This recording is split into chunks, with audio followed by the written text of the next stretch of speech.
Do we have the streaming ready? Excellent. All right, good morning, everybody. My name is Eduardo Calvo. I'm the Executive Director of the El Paso MPO. We don't have quorum for our meeting yet. For those of you out there on WebEx or Teams, we don't have quorum yet, but we would like to get the meeting started, and we will begin with the report section of the meeting. And then we will proceed to call the meeting to order as soon as we reach a quorum. So, Mr. Chair, good morning. Morning. All right, so we're going to start with reports and discussion on item number 9. It's an update on New Mexico Unobligated Funds TPAC Ad Hoc Committee. And we have a presentation with Ann Gallante. Hi there, good morning. This one's really short. This is just to, you guys can hear me okay, right? Okay. This is just to let you know that TPAC has stood up an ad hoc committee to discuss the expenditure of unobligated funds in New Mexico. We've got stuff in a couple categories with balances. We'd had a couple project calls that we weren't successful in having any takers. So we're going to have the New Mexico entities and TxDOT meet as a group and discuss what those projects ought to fund so that we can draw that money down. What this is going to result for this board is we're going to be bringing forward amendments for the September, I believe, New Mexico STIP instance. So prior to that, this board should see some amendments to the New Mexico STIP, which will be projects that are intended to expend those unobligated funds. And that is my update for that item.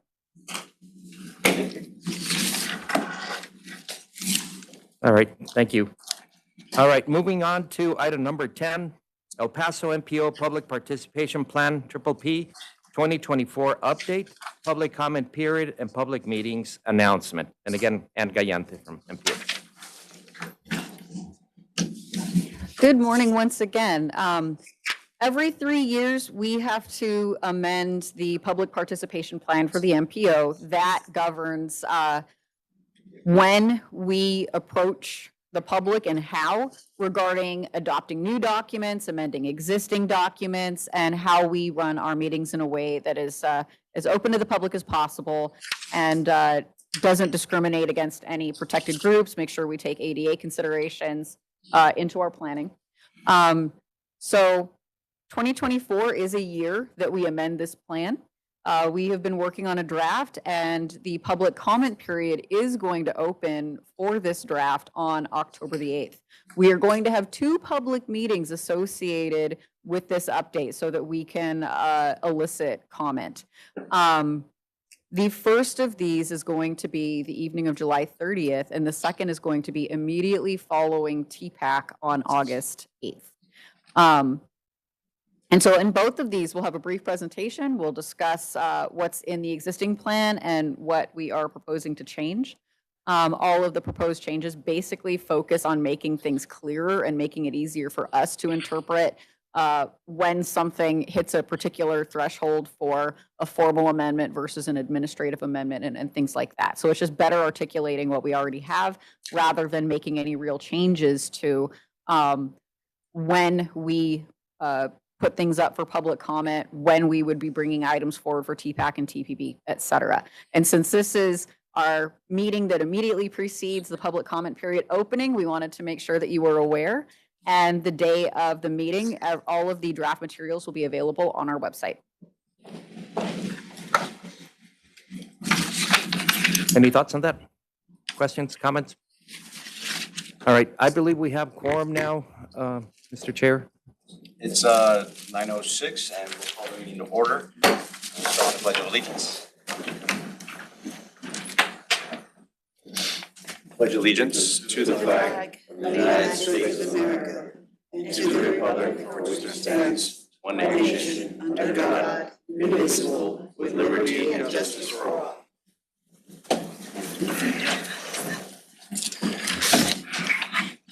All right, so let's move on to roll call. Mayor Oscar Leeser, Senator Blanco, Here. Representative Chris Canales, Mayor Ramon Cano, Senator Joseph Cervantes, Mayor Miguel Chacon. Representative Rudy Cruz. Aaron Chavarria. Representative Mary Gonzalez. Representative Cassandra Hernandez. Yvette Hernandez. Commissioner Ileana Holguín. Morning, President. Representative Willie Madrid. Alderman Walter Miller. Representative Joe Moody. Representative Eddie Morales. Here. Mo Mobed. Mayor Diana Murillo. Representative Claudia Ordaz. Representative Lynn Ortega. Norma Palacios. Here. Mayor Javier Perea. Mayor Rachel Quintana. Here. Mr. Tony Nevares. Representative Isabel Salcido. Judge Ricardo Samaniego. Yes, here. Ellen Smythe. Mayor Anthony Turner. Tomas Trevino. And Kerry Weston. All right, so we do have quorum. Excellent. Love to welcome two new additions to our MPO, beginning with Mayor Miguel Chacon. He's the mayor of San Elizario. Welcome to the MPO. Thank you. And we also have Mr. Tony Nevares, representing El Paso International Airport. So welcome. All right, thank you. Welcome. All right, Marisol, do we have any public comment? Public comment. Okay, no public comment.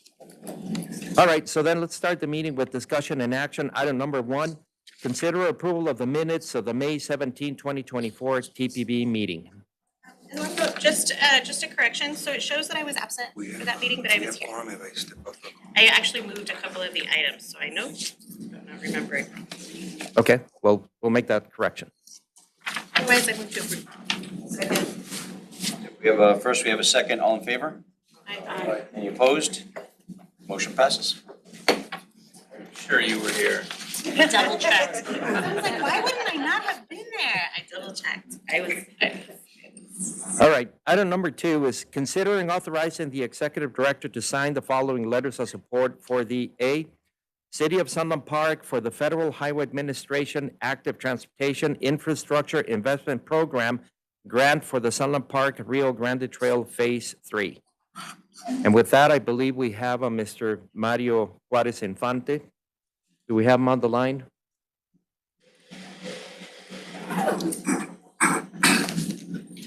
We don't have Mario? Okay, well, anyway, so this is again a pretty good project. Again, this is a letter of support for a grant application, so it's pretty straightforward. The information is in your backup information, so staff recommends approval of this. Any questions? Do we have a motion? So moved. Second. We have a first, we have a second. Any opposed? All right, motion passes. All right, then item 2B, City of El Paso for the Federal Highway Administration strengthening mobility and revolutionizing transportation, SMART, Stage 1 Planning and Prototyping Grants Program application for the El Paso Downtown International Ports ITS Design and Regional Integration Project. And we have Omar Martinez from the City of El Paso with a short presentation. Good morning, Omar Martinez with the City of El Paso. For the sake of brevity, we included a one-pager in your packet. Happy to answer any questions after that. The 2 points I'll make is that this is a $2 million grant request with no match required from the city. And also, it emphasizes the City of El Paso's priority to invest in regional ports, particularly in response to projected closures at Bridge of the Americas. What this project would do is it would give us the funding to design the Intelligent Transportation System, or ITS, that for Paso del Norte and Stanton ports of entry. If you recall, we have already received a $32 million rider for Bridge of the Americas and Isleta. So this would help us complete the design part of it. This is a two-phased program. So if we are successful in getting funding for this, we can apply for an additional $15 million to implement, to construct that ITS system. However, it is still not enough. The City of El Paso will submit rider requests for additional ITS systems for the 89th legislative session So please look forward to that for all the members of the delegation here. Happy to answer any questions. Yes, ma'am. How successful do you think the writer request is going to be? Any idea? The writer request? I have, actually, I'll ask for assistance of Senator Blanco, who leads our delegation. How successful can we be? We got the initial 32 million, so we'll have questions on how fast you all can implement as well. So we'll work on it, but happy to receive the request, but we did get the first 32 million. True. I will emphasize that on this round, we are prioritizing security, border security, as part of our narratives for the writer request. We're hoping that resonates a little bit more with the state legislature. Any other questions? To approve? Second. Second. We have a motion, we have a second, all in favor? Thank you very much. Opposed? Motion passes. All right, item number 3 is considering authorizing the executive director to execute task order number 4 with the El Paso MPO General Planning Consultant for Metropolitan Transportation Plan MTP development for an amount not to exceed $998,636.47. So we have a brief presentation. If you can pull it up, Gerardo.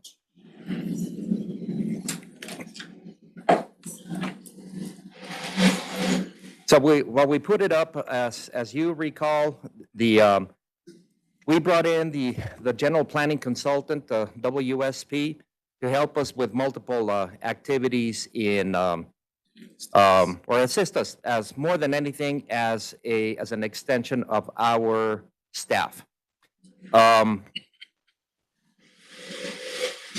No, it's the one for item 3.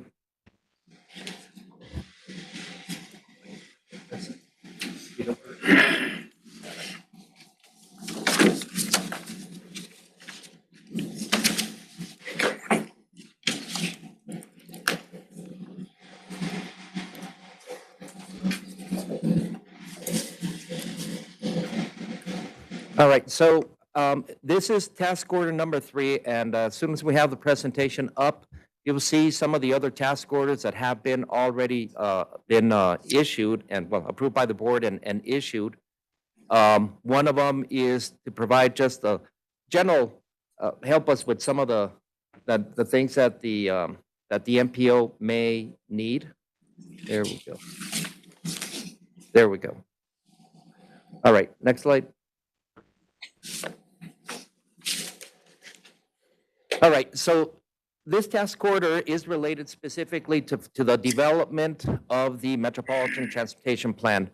As you know, every 4 years, the MPO has to complete or update a new Metropolitan Transportation Plan, our long-range plan, and the Transportation Conformity Report that deals with all the air quality good things.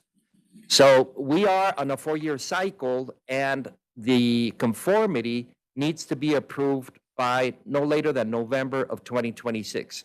If you recall, we completed the current MTP and conformity approval in November of 2022. So again, 4 years later is what we're looking at right now.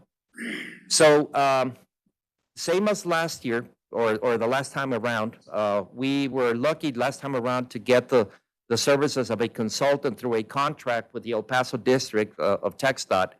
And we were able to piggyback on that contract and to do a lot of the work that now we are doing with our own contract with the WSP. And Marty, thank you for doing that 4 years ago. That was great. All right, next slide.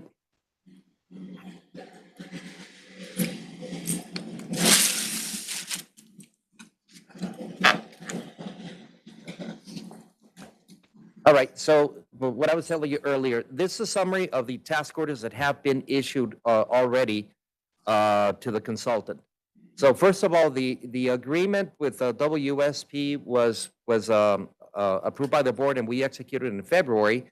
Then we issued task order number 1, which is sort of like a catch-all for anything that we may need, helping us if we need, for example, to develop a map, or we need to develop like a public meeting or something like that. So it's sort of like a catch-all to help us with anything that we may need on a quick turnaround. we haven't issued any work against that task order number 1 yet. Task order number 2 is the travel demand and international travel demand model. That was with, again, with WSP, with a lot of work will be done by Cambridge Systematics, which is one of the part of their team of consultants. And then the third one is the Regional Safety Action Plan. That's part of the Safe Streets for All grant that we received from the U.S. Department of Transportation. That one, last month, he gave us a green light to sign all of the agreements that were still pending. And we issued that task order with them, and we're going to start to work on that safety action plan, very, very soon. So I'll take this opportunity to let you all know that many of you will be asked to participate. Again, this is a safety action plan that is region-wide. And again, thanks to the county commissioner and judge, you all provided the match for that. So it took us a little bit, a while to get everything started. But now that we have all the paperwork and everything ready, we are going to start with the work. And again, one of the key elements of this Safe Streets for All is creating a steering committee. And again, many of you will be asked to participate in that, and we hope that you do. That steering committee will include not just elected officials, obviously, but it'll include people also, hopefully, from law enforcement, police departments and the county sheriffs and so on, and as well as stakeholders from the private sector and others that are important to get involved in the development of a safety action plan. Again, you recall the city of El Paso completed their own for the city limits a couple years ago. So we obviously going to work together with that, build on it to make it, for the entire region, and focus on every roadway, every element of our transportation system, not just roads, but not, on system or off system, to cover everything. We've got to look at this on a holistic matter.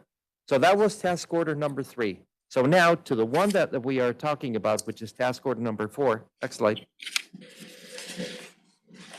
These are the sort of like the highlights. If you see each of the elements here on this slide, they're all the different steps that are necessary to develop the Metropolitan Transportation Plan. Everything from the very beginning, which is sort of more like a scoping, visioning exercise. There's going to be a lot of public involvement with that. Looking at the performance measures that we have to do now with the latest requirements from the transportation planning process. Look at also transportation and land use, the relationship, and you'll hear later. Well, you've seen the work that we've done with Urban Sim to develop a regional land use model. All of that is going to help us to better understand the relationship between land use and transportation decision making. And then, of course, we're going to put together the document that's also a pretty time-consuming and takes resources to put all the documents together. Go out and get the project list, do all our travel demand model runs for the future years, and so on. So all of that, as we develop all of this, our consultant is going to come in and help us, again, being an extension of our office, to perform all of these tasks. Next. So the next slide gives you a pretty sort of like an overall schedule. Obviously, there's a lot of activities in here. We're just collapsing the schedule to show more or less what the development is. But the key elements here is that we need to present the documents here to the policy board in early 2026, right? So we're looking in February of 2026. That's our target. And that is to give the Federal Highway Administration and the consultative partners from February to November to review the conformity and approve it before November, which is when we turn into pumpkins, right? That's the end of the 4-year cycle. So 9 months or 8 months sounds like a lot of time, but these reviews are very, very thorough. That's why it is so important for us to have multiple sets of eyes doing quality control and quality assurance on our documents, before we submit to them, because they were, they do very thorough reviews. They nitpick, they find a lot of, details, some modeling issues or some things that may not, may need to be revised. And every revision takes, a long time, unfortunately. So, that's our schedule. It's pretty aggressive. And so, as soon as we get this task order in place, we'll get started. And again, a lot of these activities will involve many of you as stakeholders. And of course, going out to the public as well will be very important. So with that, happy to answer any questions. Sure. So last time in 2020, for the update, we used a consultant through TxDOT. What was the cost using a TxDOT? I don't have that number. Was it about that the much same? It wasn't, okay. It was probably less than that, because we did a lot of the work in putting the document together. They helped us a lot in the early phases on the visioning, and which actually took a lot of effort, because when we were starting the process, that was exactly during the pandemic. So we were all learning how to do these public meetings, virtual public meetings, and so that was great that we had access to the consultants at the time. But I can research and work with Marty to see the cost, because they paid for it. If Mr. Trevino remembers that it was not too much different, maybe a little bit less. It depends on what the work authorization went in for. Yeah. As far as tasks, negotiations about the same. I don't remember because they paid for it. Very, very convenient. Representative Hernandez? Yes, Eduardo, I had recalled, we initially talking about the original budget. What is the limits for this specific task orders, and then what is, remind me of the source of funds? Okay. So the original contract, the master agreement, does not have a maximum or a minimum. The master agreement just, it's pretty generic in terms of identifying roles and responsibilities for between the MPO and the consultant. And what it does is that establishes the hourly rates, right? So that's the master agreement. Now, once we have the master agreement, we start issuing individual task orders, right? And the task orders are the ones that have very specific scope and deliverables and, hours and cost and schedule, right? So that's what we have. If you recall also a couple of months ago when we made the presentation where we showed you sort of like what we call our cash flow analysis of the MPO. Some of the work that, some of the task orders that we have issued are paid through other grants, not through the MPO money or the MPO funds that we receive on a regular basis from Federal Highway and FTA, what we call our planning funds, like the SS4A. That was a completely separate, independent source of funding.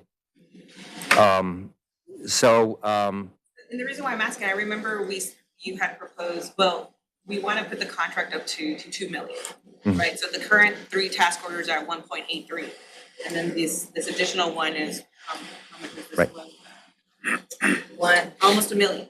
So we're approaching Right. 3 million. Yes. So I'm trying to understand, at which point does this contract have to go back through a competitive process? Because you're already at 3 million, but the initial conversations I recall was 2 million. Right. So what we were estimating at the time, because again, the contract does not have a minimum or a maximum. Right. Initially, you had proposed that. Right. So exactly. Bring us each task order. Right. So what we said is that the total amount that we were anticipating to spend under this contract was in the ballpark of 4.75 million, more or less. That was made up of the big amounts, $2 million for the strategic plan for the border crossings that we haven't developed yet. That was 2. 750 for the Safe Streets for All. That's 2.75. And then we were anticipating another $2 million coming, combination of our planning funds and other sources to do other work, right? Like the task order that is specifically for the travel demand model. I think it was task order number 2 that we showed there.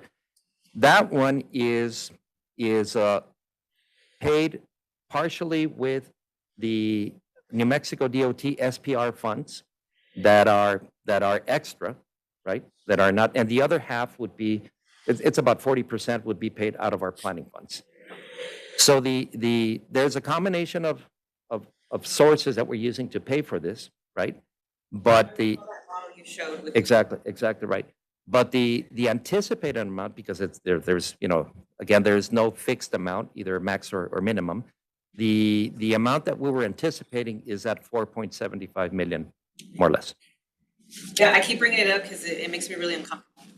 So I think moving forward, I'm not going to support any additional task orders purely because of the amount, but that's just my personal. Okay.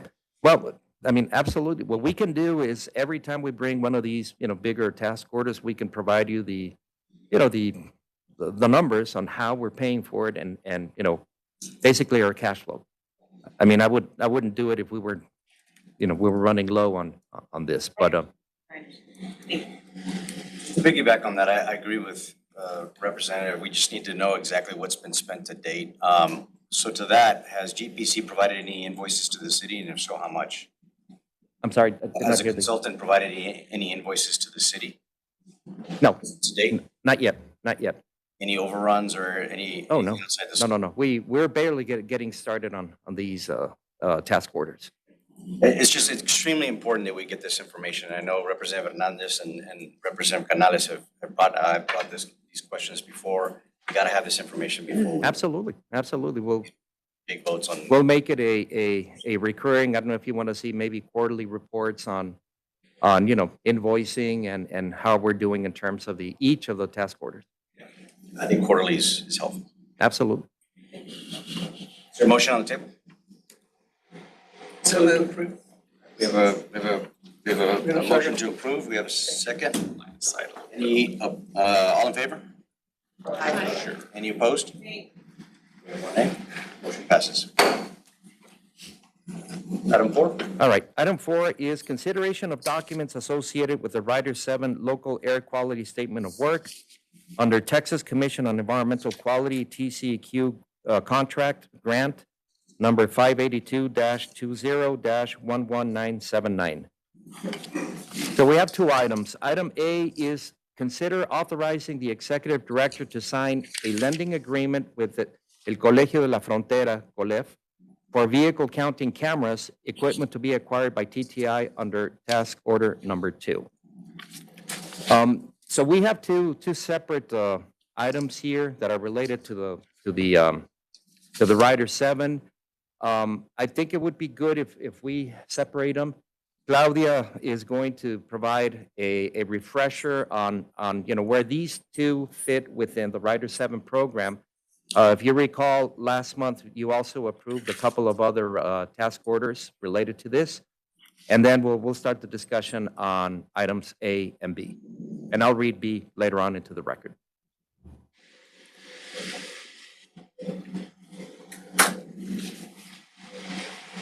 The presentation?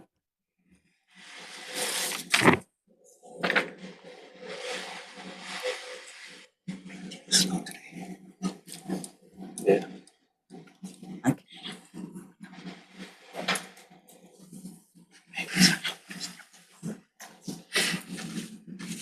So good morning, Claudia Valles, Sosa PhD. So as part of the Rider 7 grant for ozone, El Paso MPO will be working on this project until Gerardo is the other one.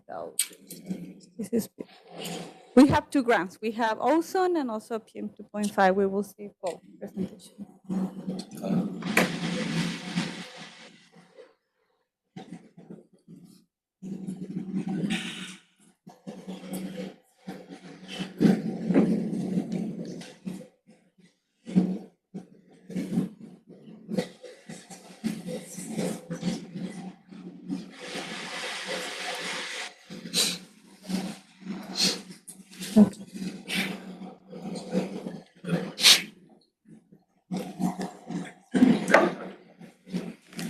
Risk perception was the same. It's that one, yes. Okay. So as mentioned, we will be working on this project until December 2025, when the amendment grant will end. As Eduardo mentioned, last TPB meeting, we saw this presentation, but we would like to review the two tasks that are related to the items that need your approval today. Can we follow the next?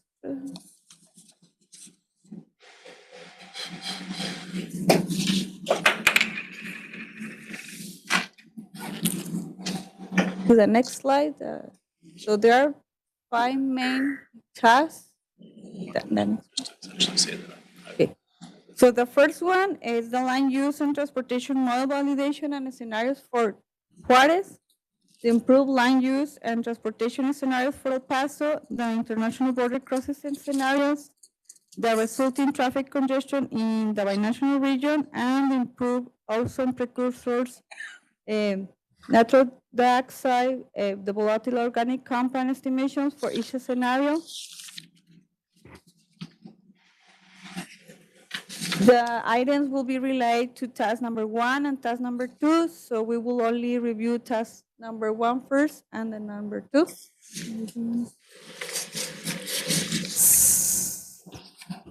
The first task will focus on a better understanding of the traffic congestion in Juarez. We will start with the calibration and validation of a land use model and forecast of socioeconomic data for Juarez, followed by the traffic counts at a minimum of 150 points in Juarez for calibration and validation of a travel demand model.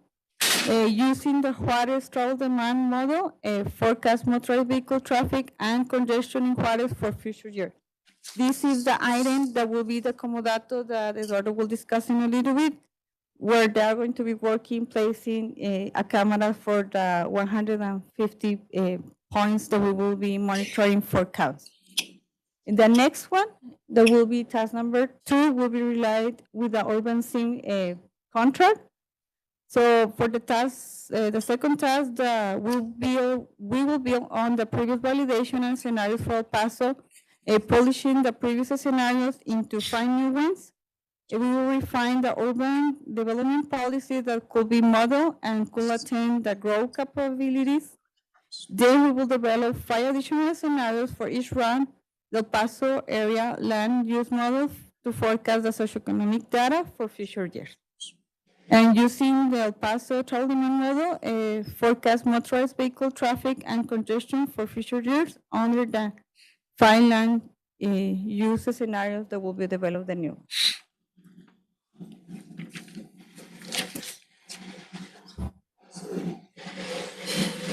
All right, so as Claudia mentioned, this is all of the work that we're doing under the Rider 7 grant. And by the way, this is another grant that we received from TCEQ, extra money. We're not using MPO planning funds, so this is additional money that we're getting to do this work, which is obviously a great thing for us in terms of improving our understanding of air quality and emissions. And in these particular part of the work, we are improving the models on the Juarez side as well, both the land use with Urban Sim and the obtaining traffic counts to improve the travel demand model on the Juarez side as well. All right, so I read already item A into the record, which is the comodato agreement. This is a lending agreement that we have with Colegio de la Frontera, where the cameras that we are purchasing, that TTI is purchasing through another task order that was already approved, we're gonna lend them to Colegio de la Frontera because they are the ones that are physically going to do the work in Ciudad Juarez.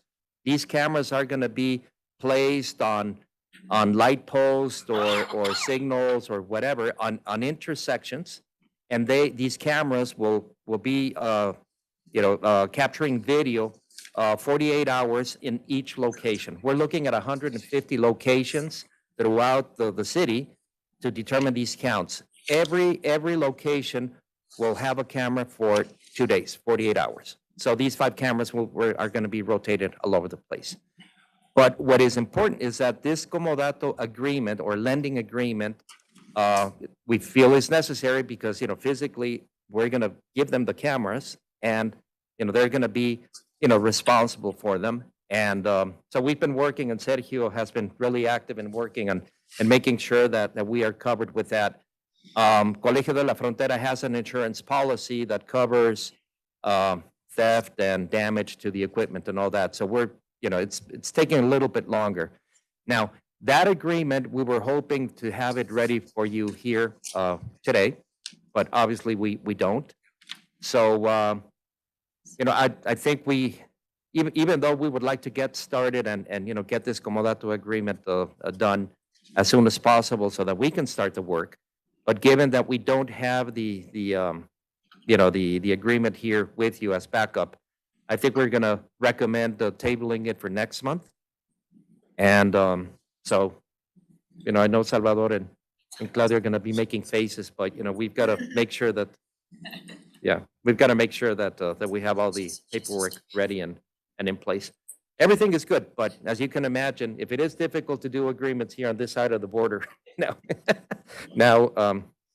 but everybody is working hard and diligently, and hopefully not hopefully, we'll have this ready for you all next month. Question, are we under the gun here? Do we have a time constraint on getting these agreements, or is there any issue that makes this pressing? We're not under the gun like that yet, but we would like to get started as soon as possible. My understanding, Salvador, is that we would really like to start the actual work in August, right? So, there's still time to get the agreement executed, right? So I think there's still plenty of time to do it. Well, I shouldn't say plenty of time. There's still time to do it, but we would like to. We're getting a little bit. Sorry. If I may, Salvador Gonzalez, I'm the manager for travel research and model development at the EPMPO. And you see, the thing is that once the equipment is purchased, TTI needs to put everything together, different components, and they have to test and then bring COLEF to El Paso and train them. This is a very unique project in that we're using specialized cameras that use artificial intelligence to interpret directional flow. So without going into the details, requires a specific training. It's not just as simple as putting pneumatic tubes as we normally do. The counters you can leave them there. And so this requires additional, work on the equipment, programming and training of personnel. So that's why I guess myself, I'm a little bit nervous about the time. If, of course, I understand that you need to see all of the details, but we think we can make it. It's going to be tight, but we need to start in August because we have a reduced time frame. We have the fall to make this, to have all of the 150 points, to get the counts on all 150 points from August to November. It seems like a lot of time, but it's not. So that's why we would like to get going as soon as possible. Yes, ma'am. My point on this is one of those instances where, and I know a little bit about this, that there is a time constraint. It's dependent upon this board to act. And I will form this morning. Next month is July. It's vacation month. So I'm just going to say everybody needs to be cognizant that we have a pretty significant responsibility to attend these meetings, even in the vacation month. So if that's my lecture for this morning. Sure. Thank you. I've got a question with regard to the actual grant that was awarded. What was the amount, and was there parameters with regard to when those funds needed to be used by? I don't have exactly the amount here, but it's more than 500,000. Okay? And we have to finish all the technical work by October 2025. And we can finish the administrative work, like reports and everything, by December 2025. All right, so that's the reason that you want to have this contract in place to get the data in order to do the report. Okay, got it. Yes, and they are related to another task order, so we need to start having one by one. Thank you. Any other questions? So a question on the narrative, congratulations on the grant, but the task number 2 of refining urban development policies, how are you going to do that? That's out of the purview of the MPO. This feeds into several of the tasks. The counts will be used to calibrate a travel demand or revalidate a travel demand model. Keep in mind, please, that we already have the travel demand from Juarez, but it's as part of the work that previously we've done and we did. We had several questions about the validity of the Juarez model because it had so few points for validation. So what we're trying to do is update the Juarez model with the robust data. Now, that is for the travel demand model. But if we want to forecast, we need the socioeconomic data and the urban sim. So it's tied to that.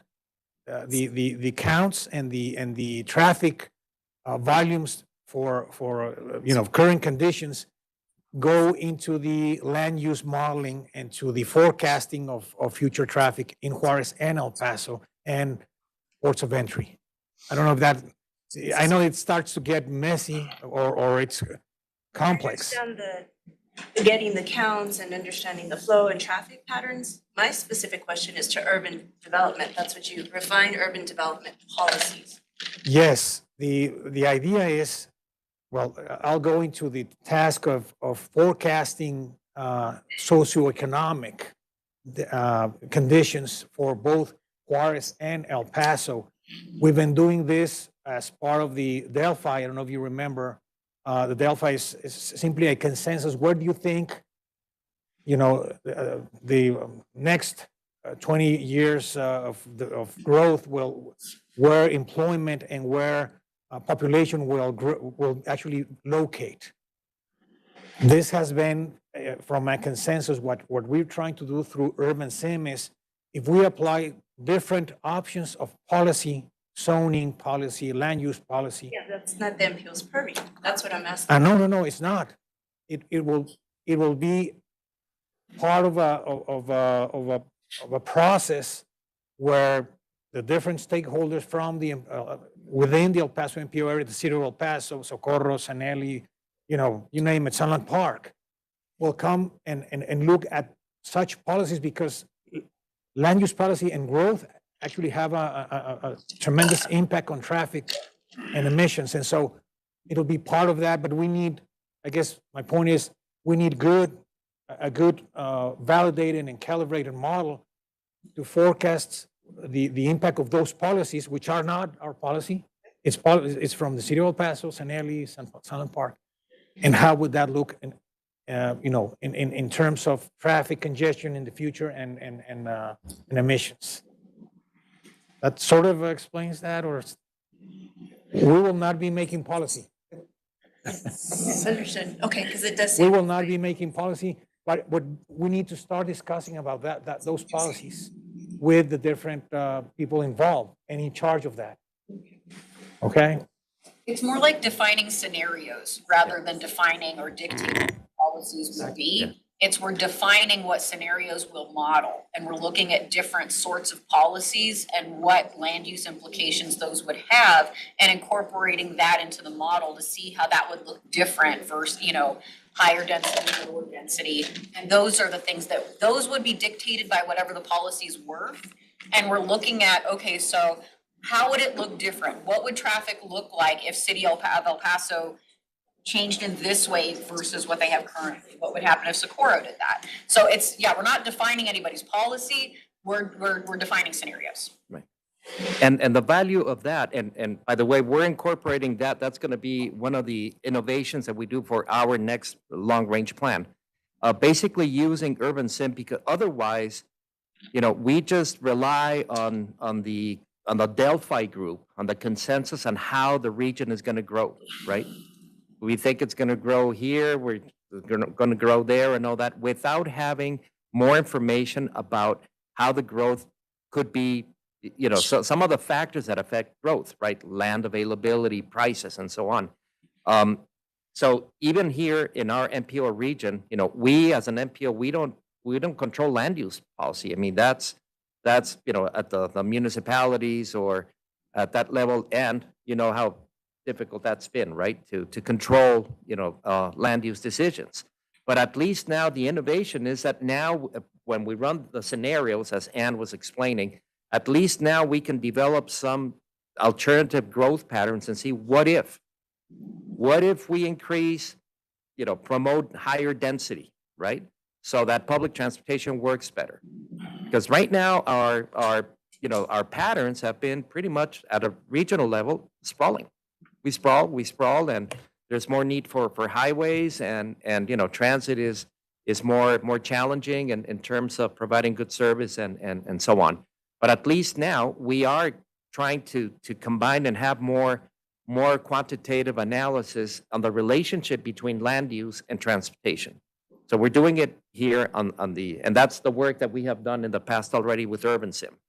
Now, what we're doing in this case is doing a similar exercise, of course, with some limitations, because a lot of the data that we use here in the U.S. that is more readily available may not be that readily available on the Juarez side. But we're going to be working with the municipio, with EMEEP, and the other entities that have information on this. So again, this is not it's not a crystal ball. It's not it's not magic, but at least now it's going to give us a better understanding of so that we can run these true binational scenarios.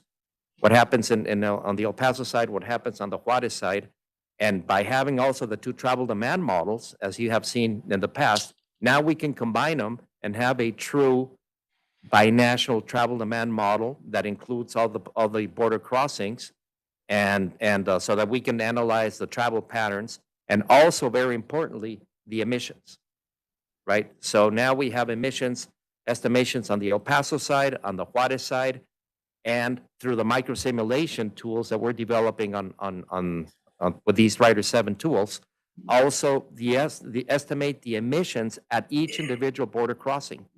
So now we have a true picture, aggregate of all the emissions. So these are really, really cool things. These are really innovative things. But the best part of it is that TCQ is paying for it. We're not, I think we would have at some point, suggested or proposed to do this with our planning funds, because this is really important for us. But we were able to develop the scope of work, and TCQ is paying for this. So I think it's a win-win. So on the urban sim, I was wondering for a future agenda item, if we could request that you come back with some of the modeling that you've been working on, because you've been using it over a year. Yes, the answer is yes. And as part of that, we invited, for that pilot, if you may, we invited stakeholders from City of El Paso, from Socorro, from Horizon, from Sunland Park. They help us, again, suggest, okay, why don't we try this policy? And so we... What you've been working on. Yes, of course, certainly. Yes, and by the way, Dr. Paul Waddell from Urban Sim is here. If anybody has any specific questions about the mechanics of something, such a, type of model. So you mentioned that TTI ordered the cameras. And Yes, ma'am. Put them together and train. This agreement that's being postponed for a month, that doesn't preclude TTI from proceeding with their purchase, or it does? Because it's a separate fund. It is, Separate. in the worst case, hopefully that is not the case. If we cannot agree on this, then, the cameras are for Juarez. So what you're saying, TTI won't order them? They won't even We order? wanted to, I guess we wanted to wait until we have that approval from you. That's up to TTI because that's their grant. Yeah? It's our, No, we're paying for it I thought TTI was buying the cameras. but with TCQ's money. with, We present 2 agenda items where we can yeah, the, purchase the cameras and then approve the warrants. Can you split the agenda items so that they can do what they need to do? We present the task order number 2, the one the purchase of the cameras last month. Okay, so we've approved the Yeah. purchases. Yep. So that, like I'm saying today, this doesn't preclude them from doing what they Correct. need to do. So are they gonna, because you're making it sound like they're on hold as well. Chair, if I may, no, this agreement that you've been asked to table for today does not affect TTI's task order and does not affect their ability to purchase the cameras. Okay. Okay? So he said that well, Now, they may have internally some hesitation to purchase them, but they're not prohibited from purchasing the cameras. I think what staff also needs to make clear to the board is the items under agenda item number 4A and 4B are all both of these task orders are being fully paid through the grant that was received from TCEQ. It's all MPO money received from TCEQ. And I had originally discussed with Mr. Calvo and staff that we should table item 4A, which is the Comadato agreement, the lending agreement, because we don't have it ready for your review. However, based on some of the representations that, staff has made here to you all today, I'm gonna just put it on the table that maybe you want to consider authorizing 4A, subject to final legal review. And the reason for that is the only thing that's pending there is a final approval from the Mexican College, the COLEF, as to a change that we made to the agreement with regard to requiring that they have insurance that properly protects the equipment. We have been going back and forth a little bit, and so I'm expanding beyond what your question was, Ms. Mike, but I'm just trying to kind of give a little synopsis here of the entire thing. When staff came to me and said, we're gonna send these cameras over to Mexico, here's a draft that the Mexican College is proposing. When I review it, one of the things I look for is, well, how are we protected in this expensive equipment that we're sending over to Juarez?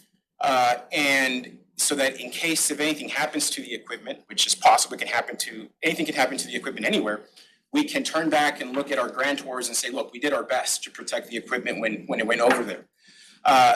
We had originally in the Comadato agreement put language where we made the Mexican College completely responsible for any damage, minor complete destruction or theft. And they obviously had some hesitation with that language. And so when it came back to us, they rejected that language and said, well, we will take care of the equipment, but we're not sure we feel comfortable becoming fully responsible for anything that may happen to this equipment. So then I talked to staff and I said, it's up to you all how much risk you want to take on when you lend this equipment. There's always some risk. It's just, how much risk are you comfortable with? And then with, from a legal review, how best can we protect the equipment and how best can we explain to our grantors or the funding sources, TCEQ in this case, hey, something happened to the equipment that we purchased with your money, and look at everything we did to try and protect ourselves and the equipment. So all that to say that the Comadato agreement is a simple lending agreement where we MPO, TTI is purchasing the equipment with the task order they have with us, but the equipment belongs to the MPO. The Comadato, which is the lending agreement, is just us entrusting the equipment to the Mexican College. They agree to take care of it. They agree to perform the work that's been described by staff. And now, the most recent change as of yesterday is they have shown us a Mexican policy that they have as a university that protects their equipment in case of theft or damages. And as their officials have explained to me, the Comadato agreement, because there is a Comadato agreement, this equipment now falls within the coverage of that policy. So, but this was only confirmed yesterday. And so that's why it's not ready for your review. But if you're comfortable with that, and that's the best protection we're going to get for this equipment. It's either that or there is no lending of the equipment to COLEF, and this Mexican study or portion of the study in Mexico doesn't occur. So We would need a motion to amend it. well, you would probably need, you need a motion for A, and what it would be is if you're satisfied with the explanation I've given you that, you know, you should, or recommendation, I would say just leave it as is. You know, consider authorizing the executive director to sign a lending agreement with El Colegio de la Frontera Norte for vehicle counting cameras, equipment to be acquired by TTI under task order number 2, subject to final review and approval by legal counsel. And that review already occurred, but it occurred yesterday. That's the only thing holding this up, so. Email it to us? Yeah, absolutely. Well, and here's the only other thing that's outstanding. We're still waiting to hear their response to this final change. If they're not happy with it, then we'll probably have to not do this at all. My understanding is they'll be okay with it, based on the conversations we were having with them up until yesterday. If you don't do it at all, would you use the cameras somewhere else? Or if they don't do it at all, you don't want to buy the cameras? What is the worst case scenario? If they won't sign it, you don't buy the cameras? The cameras become MPO property, so we would have the cameras, right? What would you do with them? But we can use them for doing, you know, some So counts. again, there's no reason TTI can't order them and Right, send them. there is no reason. There is no reason. And that I try to make that clear at the outset. There's nothing holding TTI from, or preventing TTI from purchasing the cameras. The cameras will be MPO property. Any other questions? You have a question? No, you have a question? No, just a motion. Okay. Okay, I move to authorize the MPO to sign a lending agreement subject to the approval of what's pending by our legal counsel to proceed with it. If he is satisfied with what is getting approved, if not, to bring it back to us at the next meeting. So just for clarity, that motion is no different from what's listed currently. Correct. The motion. With the added language subject to final review and approval from legal counsel. So then it's amended. We're gonna amend the motion. Well, since it's been read for the first time as a motion, the way she did, it doesn't have to be amended. So we have a motion on the table? So we have a motion, we have a second. All in favor? Aye. Any opposed? Motion passes. Item 4B. Thank you.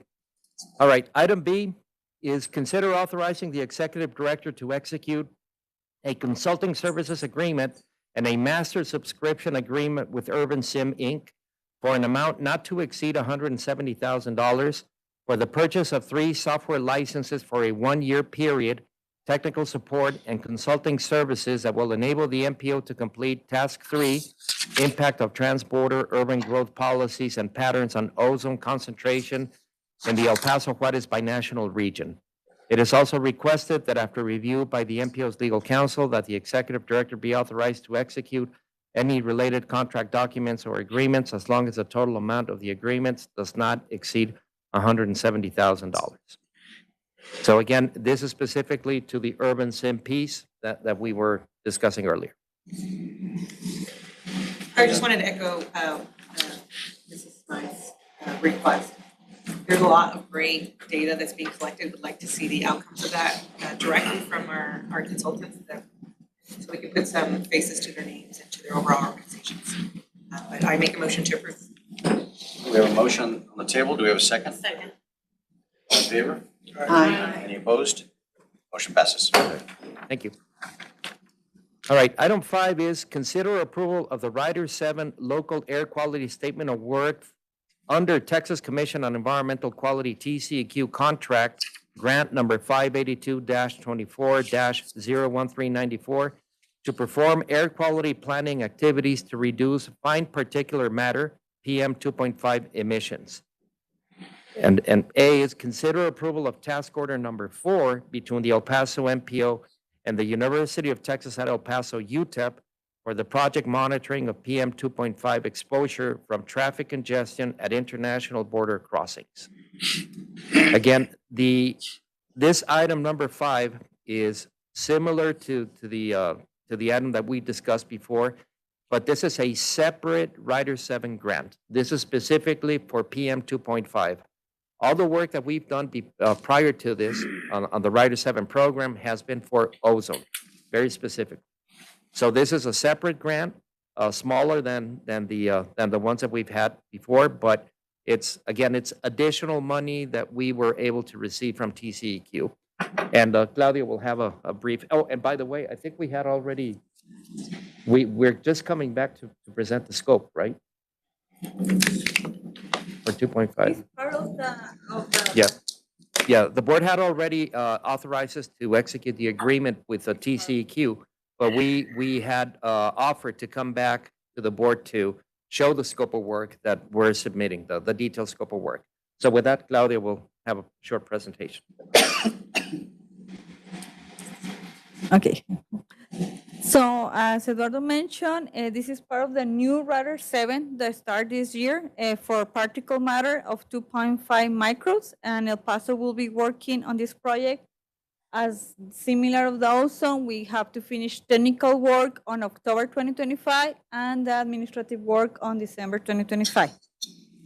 So this project is important for us because of the exposure to vehicle emissions at the international border crossings has been a concern for many, including the daily cross-border travelers and the U.S. Customs and Border Protection officials.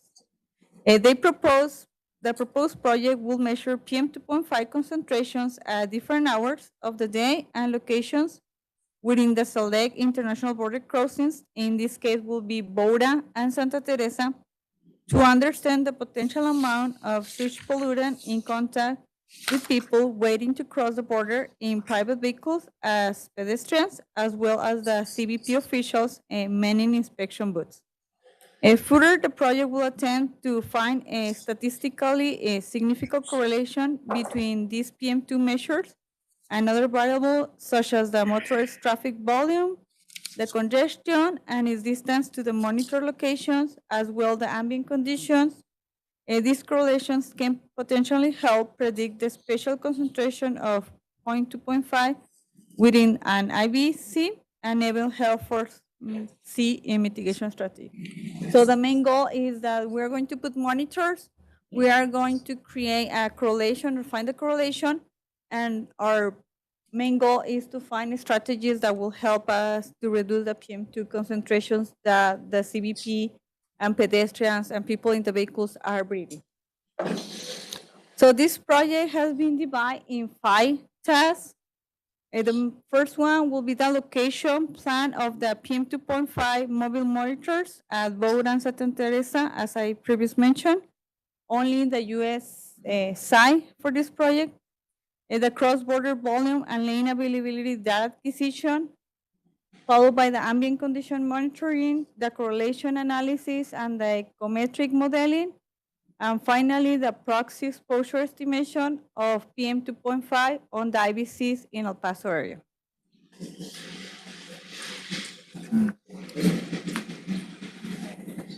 The first task will focus On the deliverable, at the end of the deliverable, are they going, if they come up with a correlation? I mean, they might not, but I hope they do. Will it come with a recommendation? Yes, the idea is Deliverable to make recommendations to us? Or is it just to model it, measure it, and give it? Definitely will depend on the correlation. If we in fact find that correlation, you see here interesting enough is to know how far those concentrations can happen from traffic.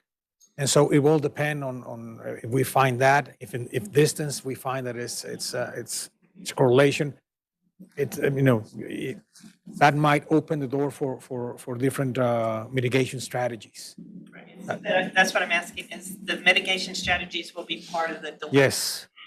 Yes. Because I wasn't really on there. Yes. yes, and hopefully we will continue having grants so we can continue with more like projects, and we can study more mitigation strategies for PM 2.5 or other areas of impact. So the first task will focus on the location of point 2.5 and the ambient monitors and measurement gathering and database organization. As we can see in the following map,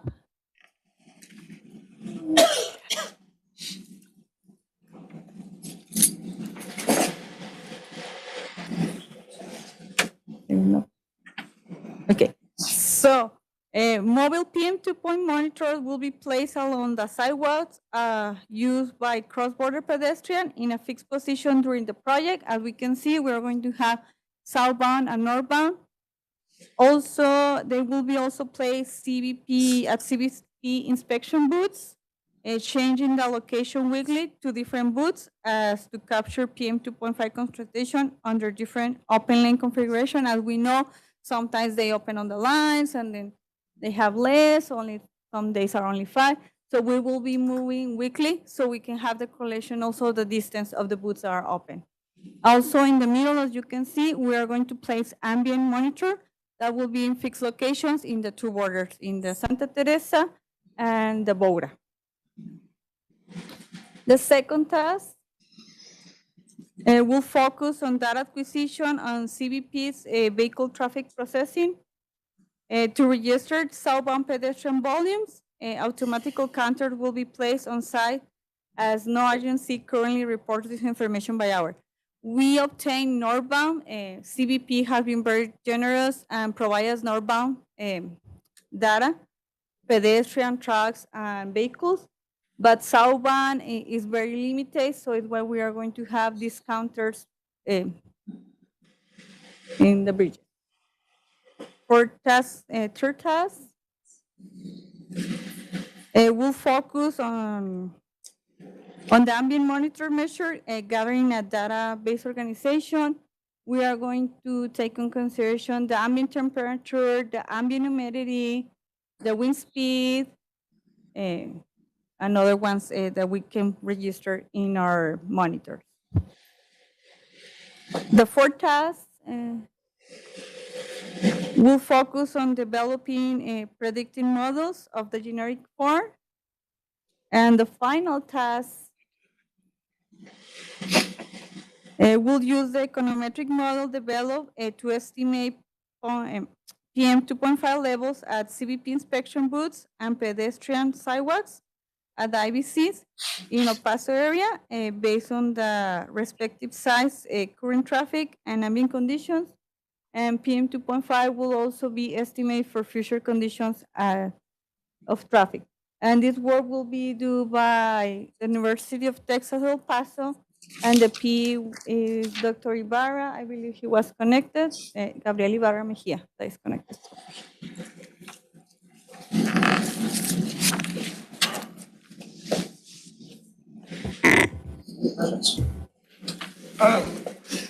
Just part of the mechanic, you're gonna be placing these devices on federal property at the bridges. Is there gonna be any further need for agreements to do that? Are we gonna do that, or is somebody else gonna do that? It seems like there's gonna be another step to this.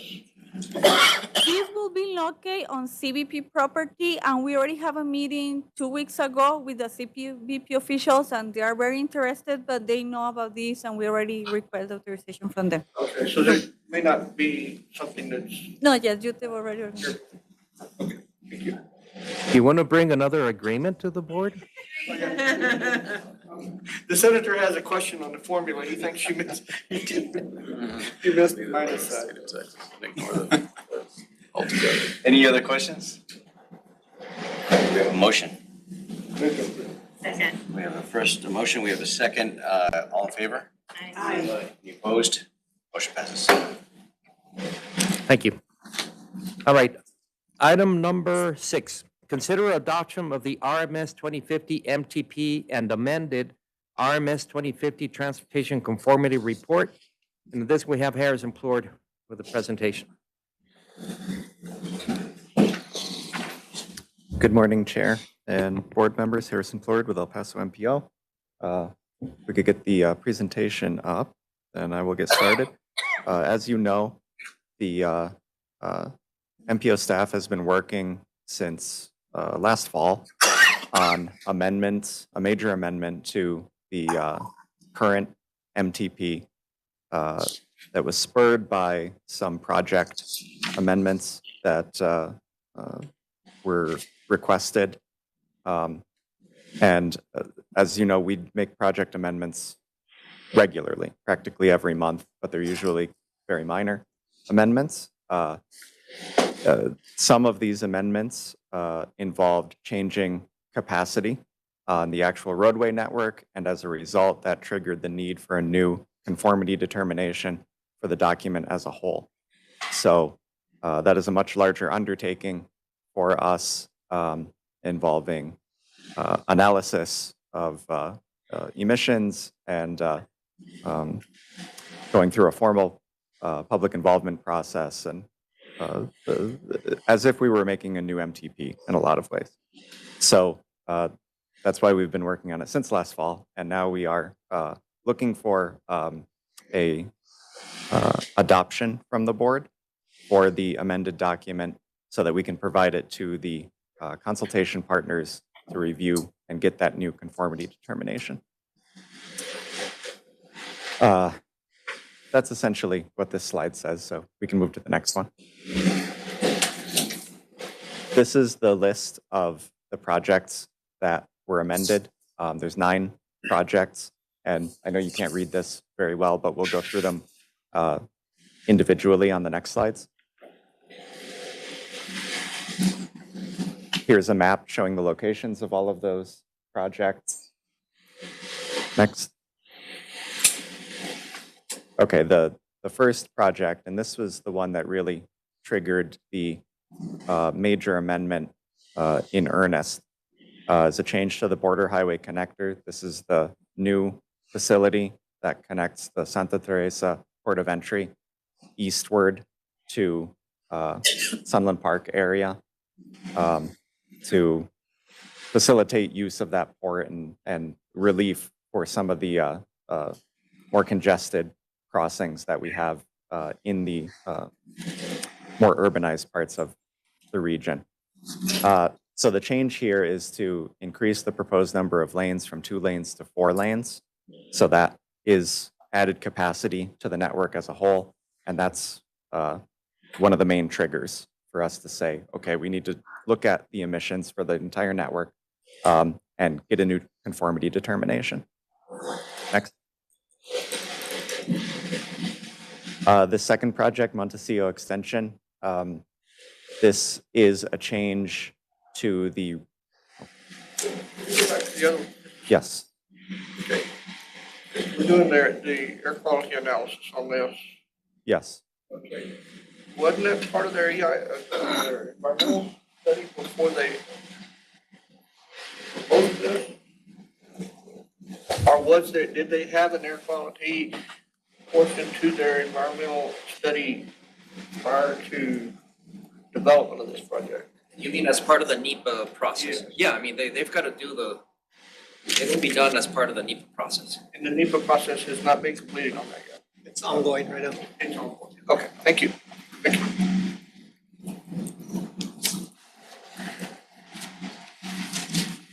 So Montecillo Extension, this was just rerouting this road. It was originally proposed to connect to Mesa Park Drive, but it's been rerouted northward a little bit to connect to Montecillo Boulevard as it dead ends right now. But it's not actually an added capacity project. It's just, it's the same design proposal, same number of lanes. So it's just being shifted. Next. And then the rest of the projects are all different segments of Interstate Highway 10. The change here is we had originally had in the description the addition of what was called an adaptive lane, as well as a regular travel lane, so 2 lanes in each direction. TxDOT district requested that we remove that adaptive lane. So the new description has 1 additional lane in each direction for all of these segments of I-10. So that's actually a reduction in capacity. But that's another, reduction or addition of capacity. Change in capacity can generate the need for a new conformity determination. Next. Is that because of money? That's,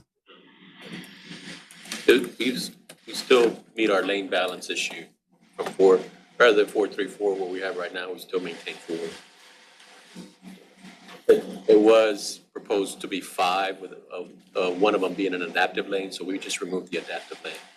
Because it was only gonna be done for about 6 miles, so there was no logical termini or beginning. So that can always be added later as the facility gets upgraded.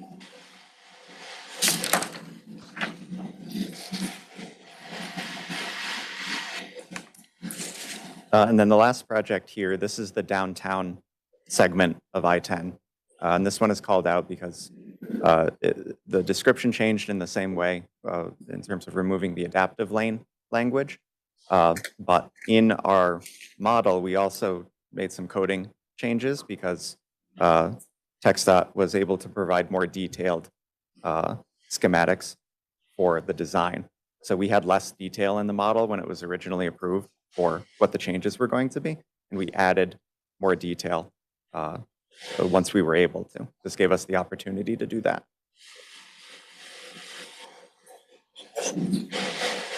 It says also project was modified to detail code, frontage roads and ramps, and follow preferred alternative. Has a preferred alternative already been identified? No. And how is the project modified to follow preferred alternative if the preferred alternative hasn't been selected? We incorporated elements that were provided by TxDOT on their development documents. So they're not 100% documents. They're still in that process. But I don't know. I mean, this happens all the time when it's our best guess at this point, because the preferred alternative for downtown 10 has not been formally, selected yet or approved yet. But given that we are already doing these amendments, and that's the reason why we did the Montecillo as well, might as well approximate it to the best information that we have today. But the answer is no, the preferred alternative for that project has not been selected formally yet.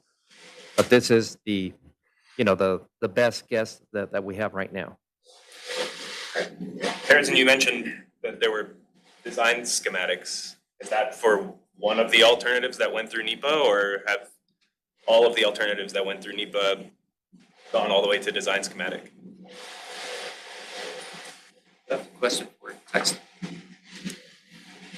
Not all of the alternatives have gone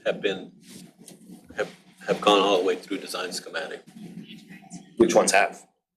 So there is a front-running alternative, which is alternative I, which meets the basic purpose and need of the project, which also has, as far as the frontage roads and ramps,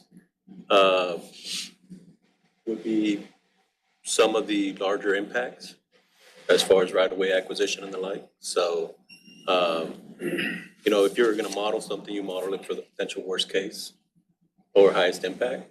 So that's kind of what they're alluding to on the modification detail code, frontage roads, ramps, and follow. It's basically one of the alternatives that was identified, have been identified to now. I meaning being the front runner of. Okay, yeah, I mean, I think we can probably talk offline about this. I'm under the impression that NEPA would require, until a design alternative is selected, that all of them are modeled to equal levels. That one isn't modeled out further than the others until it's selected as the preferred alternative.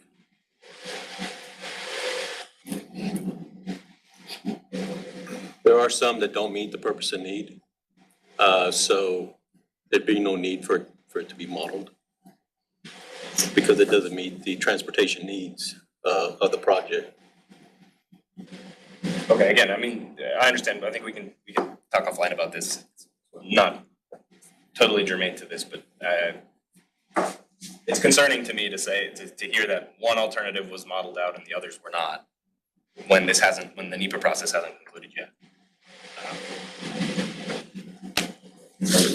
Randy, turn. All right, so that is the summary of all of the projects that are being considered as part of this amendment. As I mentioned, those amendments do require us to show conformity, again, for air quality purposes. Next slide. So we do that through the Transportation Conformity Report, which you can read kind of the purpose of it there.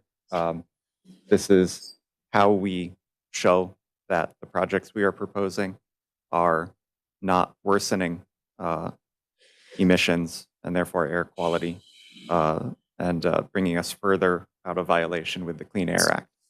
Next.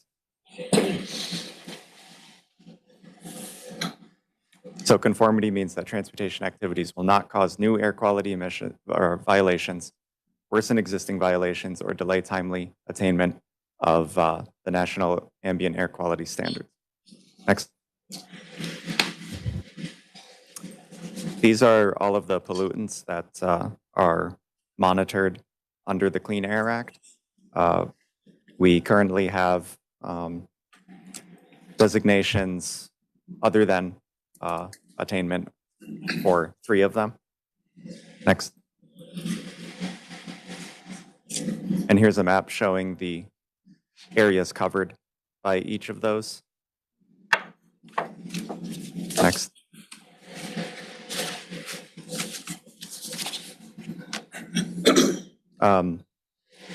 So basically, because of that nonconformity or the non-attainment status for those 3 emissions, we need to analyze not only the emissions in the base year for the plan and the final year, which is 2050, but intermediate years throughout to show that the projects being proposed are not going to create, even in the interim, worsening conditions. Next. And here is a chart showing the results of that analysis. So you see the budget is the number that we have to abide by. And you can see that as we move forward through all of the analysis years that we looked at out to 2050, we are well under for VOC and NOx and PM10. Next. And then this slide shows the analysis for ozone, which is, this one is separated out because it's a slightly different standard, looking at whatever the readings were in the baseline year, which is 2017. So again, we're demonstrating that we are meeting that requirement. Next. We did have a public involvement period, a full 30-day public involvement period as required. Ran from April 15th to May 14th, and we did have 2 public meetings that were held. You could attend either in person in our offices or virtually. And of course, we did all of the advertisement for those as we usually do. The documents were available for public review on our website throughout the length of the public involvement period. Next. This is the timeline. We are hoping to receive an adoption for the amended MTP from you all today so that we can provide it to the consultation partners to get it approved hopefully by October. Next. And here's our recommended motion. This did go to the TPAC and they recommended that the board adopt to match this motion. Any other questions? We have a motion on the table? So moved. A motion to approve. We have a second. Any, all in favor? Aye. Any opposed? Motion passes. 7. All right, then item number 7 is consider approval of amendments to Appendix D, Environmental Clearance Project List of the RMS 2023-2026 Transportation Improvement Program TIP and RMS 2025 and 2028 TIP to change project description of the Downtown 10 Executive Center to State Loop 478 Copia Project. And here's Ann Gallante with a brief presentation. Hi there, good morning again. So for this item, as you may recall, we adopted an Appendix D within the past year. Appendix D being items that are in the MTP undergoing or soon to undergo environmental clearance, but are outside the 4 years covered by the TIP. We added this at TxDOT's request because for environmental clearance, there is a requirement that projects be listed in a TIP, which only covers 4 years. So for these larger projects that are undergoing environmental review earlier, in order for them to meet this requirement, we need to have some sort of a mechanism like Appendix D that allows them to be listed in a TIP and when they're still outside the TIP years. So the current item under consideration is a companion item to the MTP amendment that was just approved. And this concerns the Downtown 10 Copia segment. Because it's in 2029, it's outside both the current TIP, which covers 2023 to 2026, and the one that we recently adopted that covers 2025 to 2028. So it's just outside both those years. So in both of those documents, it is to be included in Appendix D. In the 2023 to 2026 TIP, it was shown under its previous configuration that had been modeled where it was going to be changed to 5 to 7 lanes. So the only real change here, and this is going to carry across both of them, is it's saying it's going from, I think 3 to 5, used to say 5 to 7, now says 4 to 6. And because we have adopted the 2025 to 2028 TIP, we have to make that change in that Appendix D2. So you're getting the same change to the appendices in both documents. In both cases, it's an identical change. Where it used to say 5 to 7 in each, it now says 4 to 6.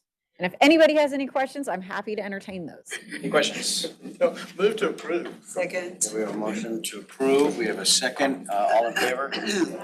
Any opposed? Motion passes. Item 8. All right. Then moving on to item number 8, consider approval of amendments to the RMS 2050 MTP, amended RMS 2050 MTP, RMS 2023-2026 TIP, and RMS 2025-2028 TIP to A, amend the New Mexico 213, New Mexico 404 interchange improvements, MPO ID B608X, CNE 100-322 project to increase total project cost from $47,641,652 to $76,038,782, and add $45 million of state severance tax bond proceeds funds, add $3,435,374 of STPF Surface Transportation Program Flex funds, reduce NHPP National Highway Performance Program funds from $20,606,833 to $8,916,029. Reduce SBSI Border State Infrastructure funds from $5,145,788 to $2,772,894. Increase NHPP freight funds from $13,641,652 to $13,914,485. to increase total funding from $41,667,106 to $76,038,782 in fiscal year 2025. Right, so we have, Do I read B? Presentation or B? Yeah, let me read B because both of them are tied together. And then item B is amend the New Mexico 213 widening MPO ID P 621X-cap CNE 100-321 project to increase total project cost from 26 million to 43,096,137 and add $8,737,378 of NHPP funds, add $5,585,865 of STP funds, and $2,772,894 of SBSI funds to increase total funding from 26 million to $43,096,137 in fiscal year 2025. Take it over. Good morning, Chair, members of the board. Thank you, Eduardo. So on April 26, we received a request from NMDOT for these proposed amendments to the NM 213 and NM 404 interchange improvements and the NM 213 widening projects. The amendments include an increase in the total project cost based on the most recent cost estimates, which resulted in changes to the funding for each project. So basically the major change is that the project's increasing cost and they're adding 45 millions of the state share and tax bond proceeds for secured for the NM 213 and 404 interchange improvements project. The NHPP, STPF, and SBSI funds program for this project were moved to the NM 213 widening project. So they received the 45 millions and moved money from one project to the other one, and they just reaccommodated the funds due to the increase in the total project costs. If approved, amendments will be submitted during the New Mexico June STIP amendment, which ends at the end of this month.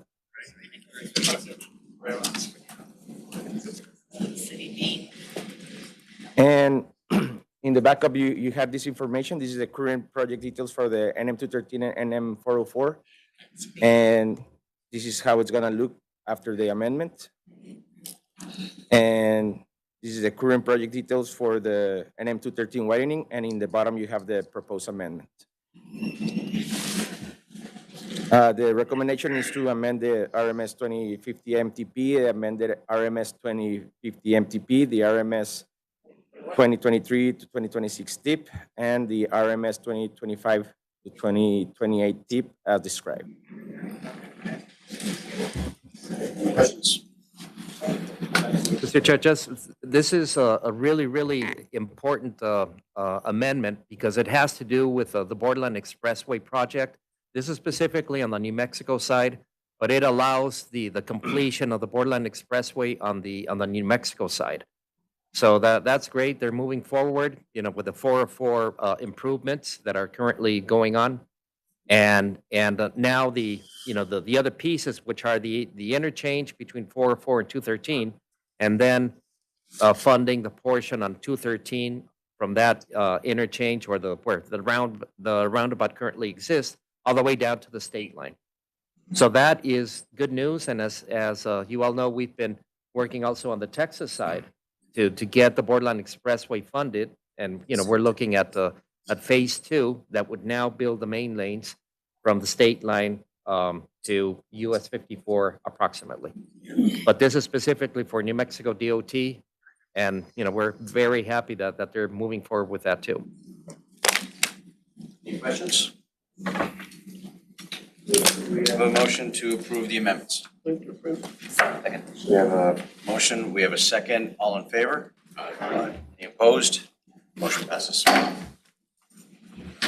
All right, so we already covered under reports and discussion 9 and 10. So moving on to quarterly reports, item 11. A is the MPO Administrative Amendments Report, and Ann Gallante will go through it.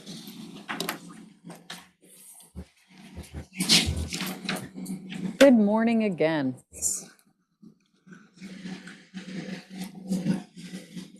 All right, we're getting the presentation up.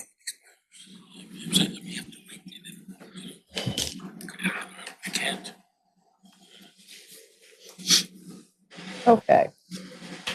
So this report covers those administrative amendments that were made by the MPO that per our public participation plan thresholds were not large enough amendments to bring forward for TPB approval. So this is often things like something was going to be in 2025 and now it's going to be in 2026, or we're making a minor shift, less than half the federal share of a project's total cost. Things that are that are relatively minor. So every quarter, we bring you this report to keep you apprised of what we've done so that you have the most current information.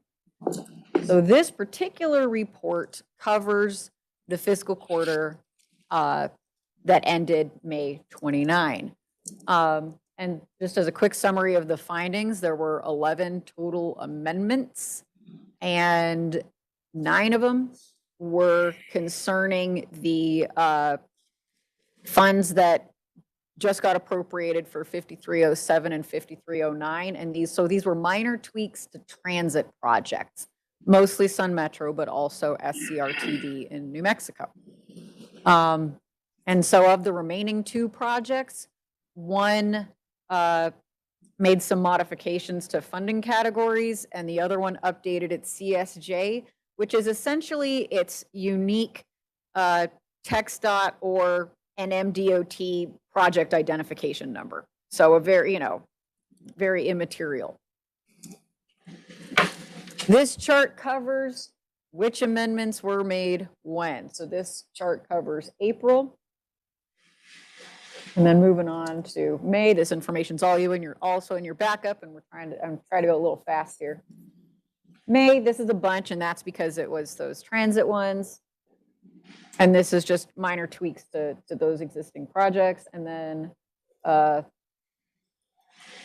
also just the funding category. So that's all we've got for this particular quarter, more May. We had most of the action was in May. And this is the end of my report. If anyone wants to go over anything a little further, happy to. Otherwise, I can end here. Thank you. All right, moving on with the quarterly reports, we've got B, project completion report, C, project readiness report, and D, RMS 2020 projects report. All these are in your backup. We can, Gerardo here can give you a very brief report on what's going on, or if you prefer just to review the backup, or if you have any questions, we're happy to answer, given that this meeting has been running a little late, but we're more than ready to do this. I think everyone thoroughly read the reports. Thank you. All right. All right, then moving on to the item 12, Executive Director's Report. A, the National Electric Vehicle Infrastructure Program, the NEVI Phase 2. Just to let you know that we got a presentation from TxDOT on the Texas side. So phase 1 is in the process of implementation.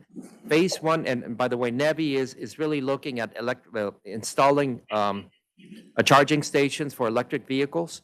So phase 1 really consisted in looking at the big major corridors within the state of Texas, right? So TxDOT was looking at, where to locate stations, charging stations along I-10, I-20, 35, 45, the major corridors. Phase B is really focusing within the MPO areas, right? So that's where the MPO has a lot more participation and what to do. So the specifics will be included in the fiscal year 25 Texas EV plan. And there are two things that the MPOs are being asked to establish right now. One is to establish study areas. So, we're going to split the MPO region into study areas so that we can, figure out what is the best location for some of these charging stations, right? There will be a lot of public involvement in this. Of course, we'll bring it here to the TPAC and to the policy board. There's a lot of considerations here. Physical location of the or the ease. In terms of properties right away, where to do it, but also a lot of considerations related to disadvantaged census tracts, equity considerations, making sure that these are located where they should be and making it accessible and available to everybody. As far as process, it is an open process. There will be, once the locations are identified, there will be applications that will be requested by, the private sector that will be installing them.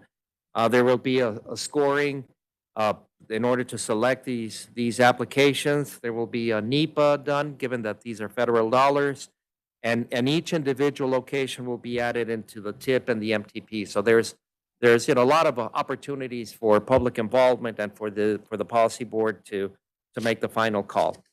So they're estimating, as soon as we collectively start the process, that it's going to take somewhere between 10 to 12 months. From kickoff to beginning the implementation process.